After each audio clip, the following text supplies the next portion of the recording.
China just dropped an AI model that's beating Claude on major benchmarks, and the timing couldn't be more strategic. This isn't just another model release. It's a signal that the AI race just shifted into a new gear.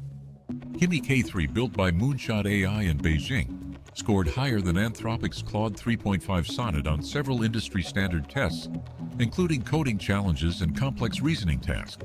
The model topped leaderboards on benchmarks like LiveCodeBench and AIME, outperforming what many considered the gold standard for production AI.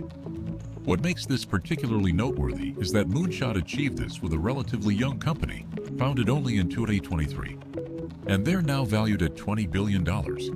The speed of their progress is what has Silicon Valley paying attention, but benchmarks tell only part of the story. Claude has built a reputation for nuanced conversation, safety guardrails, and reliability in enterprise settings. Kimi K3's creators focused heavily on multilingual capabilities and long context understanding, claiming it can process up to 2 million tokens in a single prompt. That's roughly equivalent to analyzing multiple novels at once. The question isn't just who scores higher on tests, it's which strengths matter for real-world applications. A model that aces coding benchmarks might still struggle with the subtleties of customer service or creative writing. The geopolitical layer adds another dimension.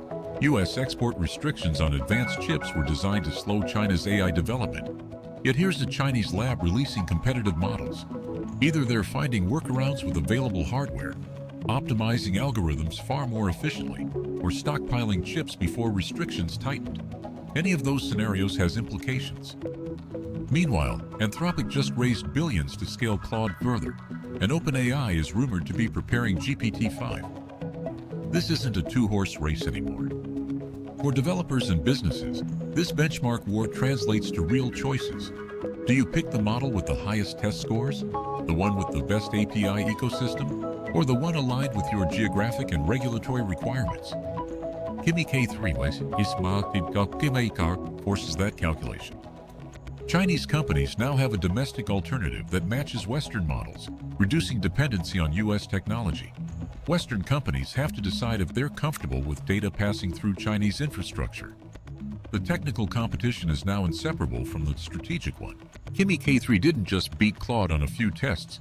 It proved that the AI frontier is now genuinely multipolar.